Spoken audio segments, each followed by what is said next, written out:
Thank you for staying with us. In the face of economic crisis in Nigeria, critical key players like the Nigerian National Petroleum Company Limited, NNPCL, and the Central Bank of Nigeria, that's the CBN, have assured Nigerians that the ailing economy is on the path to revitalisation based on emerging indicators in an interactive session between the joint committees of the National Assembly and finance key ministers and executives. The Group Executive Officer of the NNPCL, Mela Kyari, presented positive indicators in the energy and gas sector, stating that Nigeria is set to become a net exporter of petroleum by December this year, which will in turn ease the economic hardship in the country. Speaking in the same vein, the Deputy Governor of the CBN, Muhammad Sani Abdullahi, said that the challenges of rising inflation, foreign exchange rate fluctuations, and food inflation will soon begin to show a downward trend. How feasible are these promises? Managing Director, Kyari Asset Management Limited, Johnson Chukwu, joins us via Zoom for this conversation. Mr. Chukwu, good morning. Thank you for joining us on the program. Thank you for having me. Good morning. Now, quickly, when you look at what the statements coming from the NNPCL, the Central Bank of Nigeria, with regards to the state of economy, I wonder what your interpretations are, especially where they say that the country or the economy is on a revitalisation path. Is that what you see? It's a difficult question to put it to me that way. Is that what I see? I can also revert. What do you see? The reality is that the country is still going to go through repairing the country's economy, or the sudden economic growth is not going to be a light bulb issue. It's not going to be something you switch on, you put on the switch and the light comes brightens the room. It's going to be a gradual and painful process. It is good that the government officials are telling us, okay, good days are coming and nearby, so that because people live by hope, man live by hope.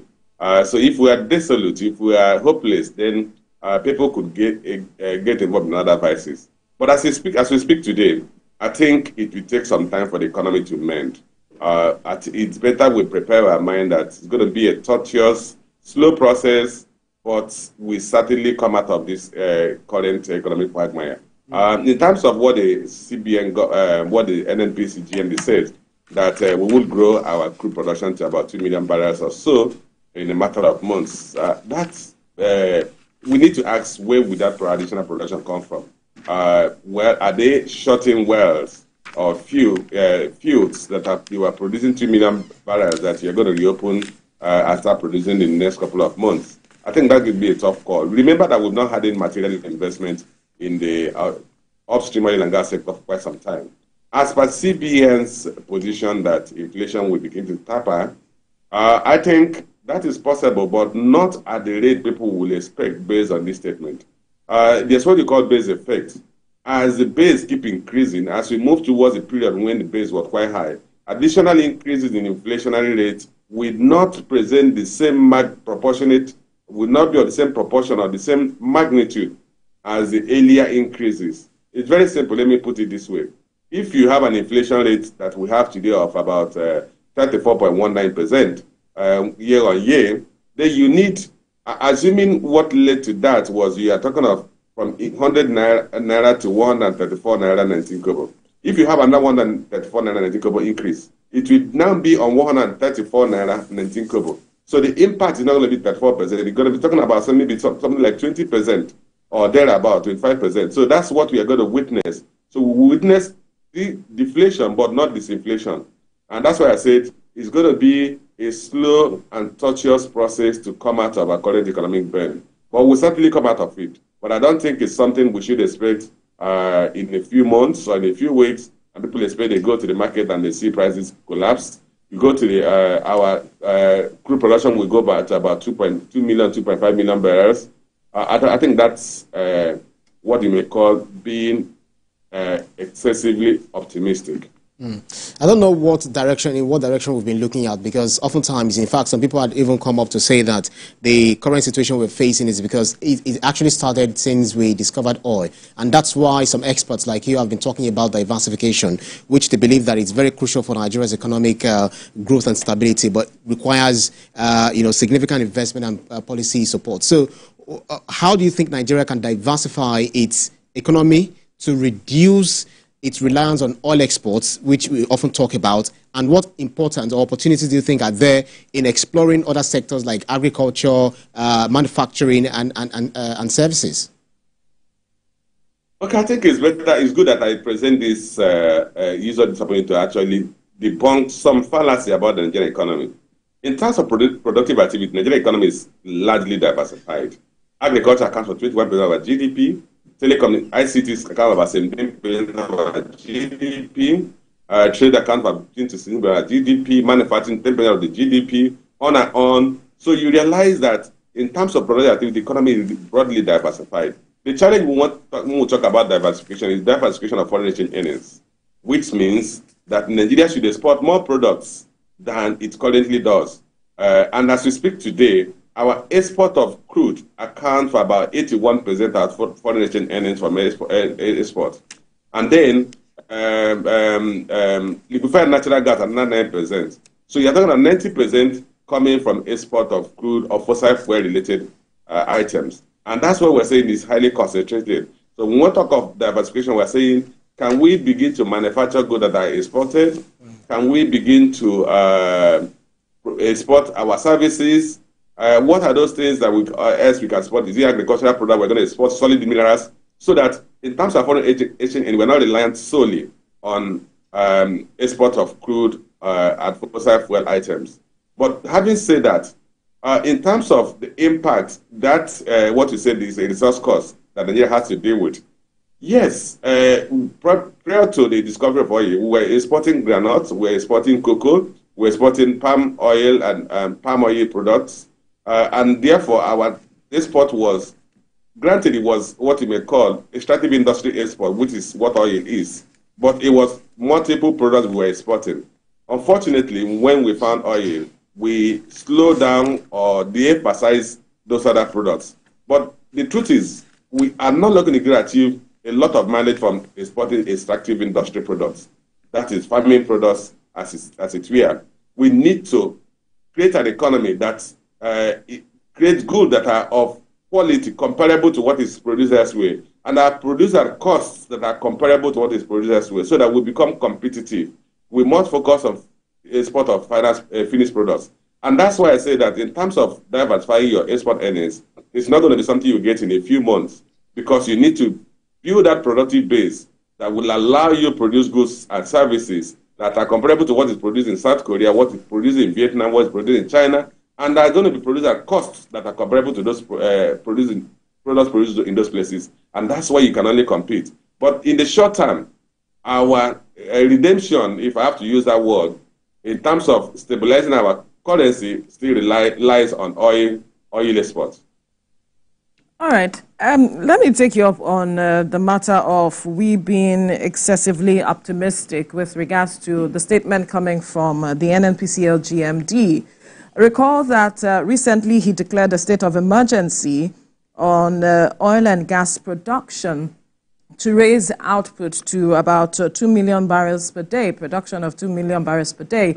And just, I think yesterday or some days ago, the president gave marching orders that this matter of oil theft should be addressed. And then the NNPCL GMD met with security operatives to put a team together to really look into the matter of addressing matters of oil theft. Are you saying that with all of these measures we are putting in place, there's nothing to be optimistic about?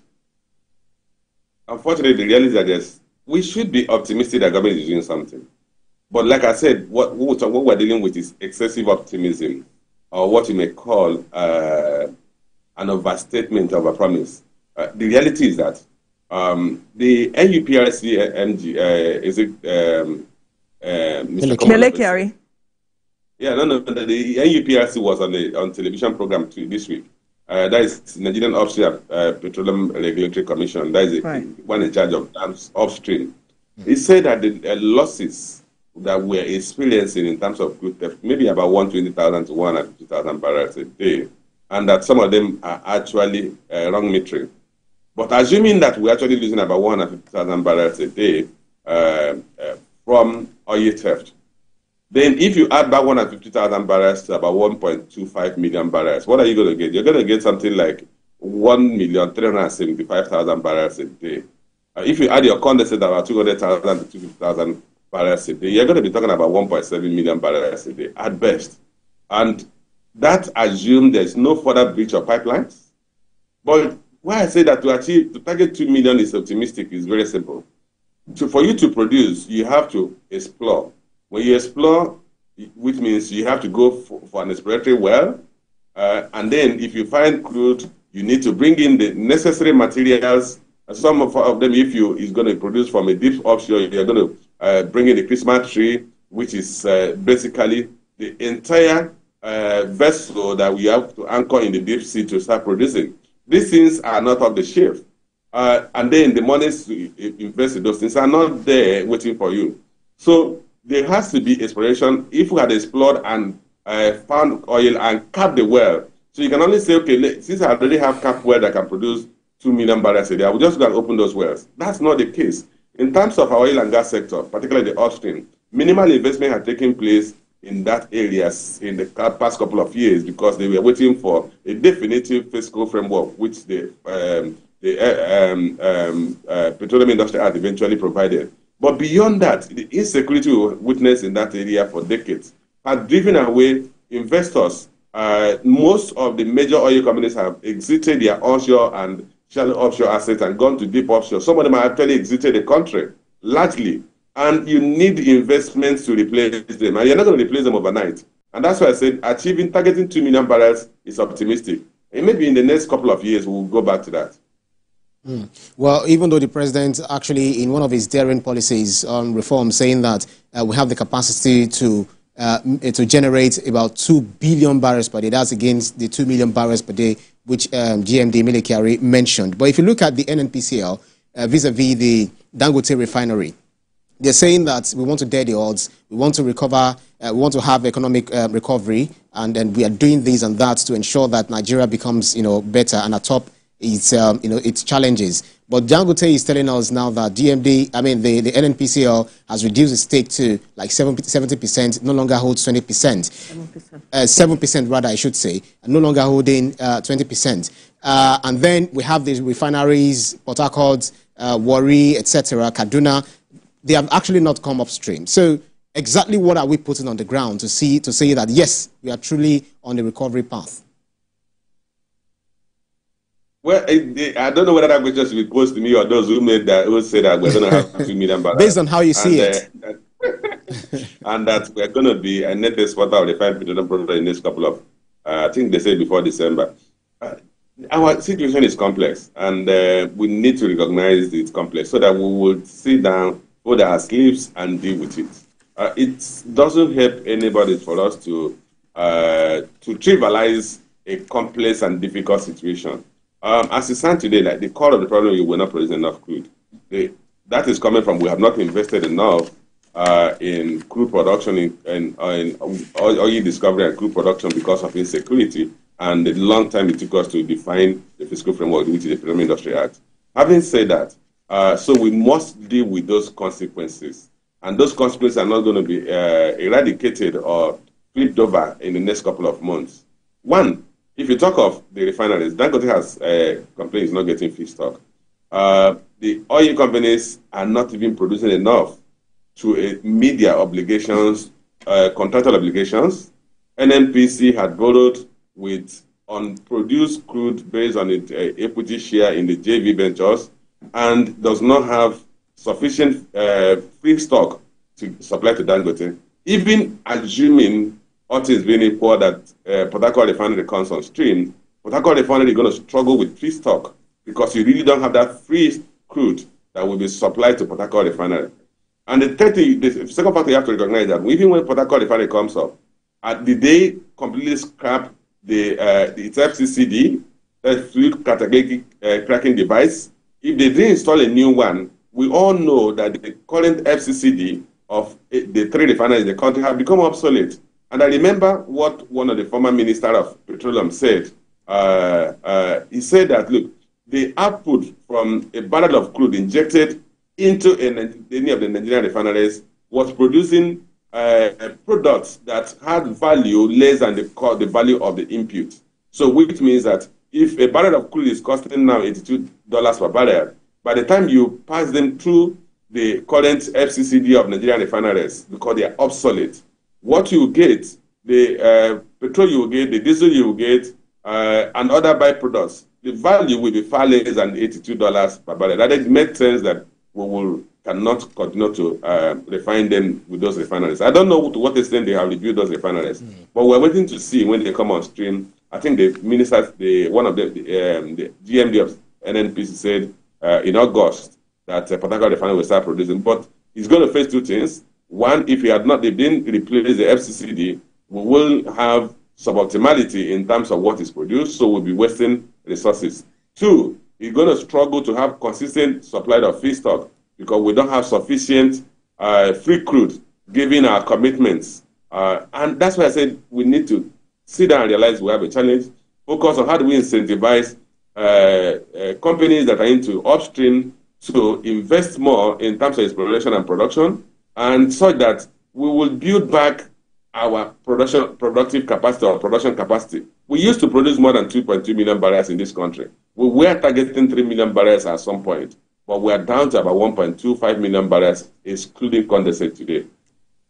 So perhaps we begin with you by addressing this matter of incentivizing these companies that can boost our production capacity as it is.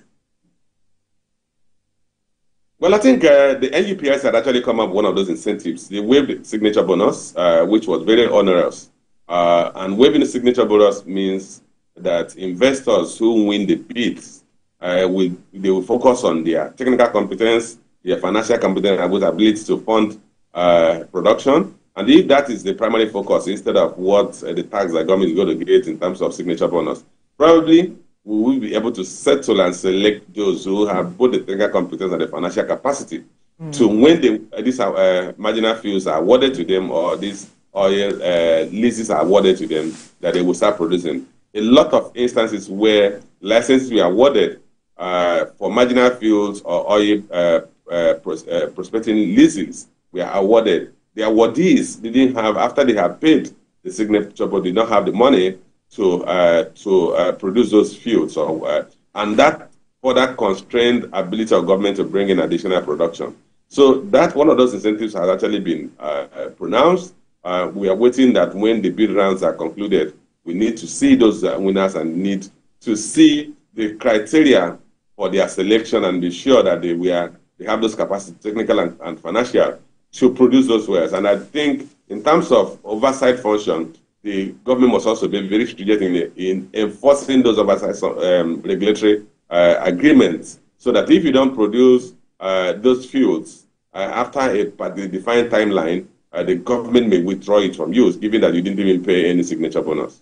Well, in other areas we are also looking at is the investment in infrastructure, which is very critical to economic growth, as they tout, bringing up some different reforms and policies to ensure that Nigeria is, a better place. So, but then the infrastructure gap or deficit is very, very significant because of the financing options that are actually limited. What do you think we've been doing to address this in order to mitigate the hindrance that we're experiencing to the economic growth and development? As a person, I had actually advocated repeatedly that the government must recognize that it does not have the resources, the financial resources, to develop the country's infrastructural base into a first world economy. So, and if that government recognizes that it does not have the financial resources and may not have the financial resources in the short to medium term to build the infrastructure that will make this country a productive economy, an efficient and effective productive economy. So the government had the options, which I had advocated repeatedly, to evolve a public-private partnership arrangement framework that you can actually what we call plug and play, where if you have a financial framework, you have a regulatory framework, you have a legal framework that investors can actually look at and say, look, if I have the capacity, I can bid for this particular infrastructure, and then on getting it, these are the rules and guidelines that will govern my contractual relationship with the government. And I have this number of years of concession. This is how the tariff will be determined. These are my responsibilities and these are the responsibilities of government. If those things are defined, then we are going to attract private capital into commercially viable infrastructure. Many of our road networks, particularly trunk roads, are commercially viable. Look at the Lagos-Ibadan Express Road. Yes, the economy is poor, but look at the number of traffic on that road. Look at the Shagamu-Bini Express Road. Look at the size of the number of traffic. Look at the Kaduna Express Road, Kaduna-Abuja Express. You have a lot, Abuja-Lokoja Express Highway. They have a lot of arterial road that can be commercialized, and private sector investors can invest on them. Look at even our standard gauge rails that the government is struggling to build. Look at the airports, the seaports. These are infrastructure that the private sector can invest in if the legal and regulatory framework are suitable, and the government will adhere to its terms of contract. Right. So that's my position on that. Government really cannot have the money to build the infrastructure quickly at the rate, at the speed we deserve to have it, so that we compete with other countries that are emerging. Look at Vietnam. Vietnam has become, there's a huge shift in manufacturing from China to Vietnam because the infrastructure can support that. But look at our own infrastructure, look at the power supply, transport infrastructure, logistics infrastructure. These are major constraints that are limiting productive activities.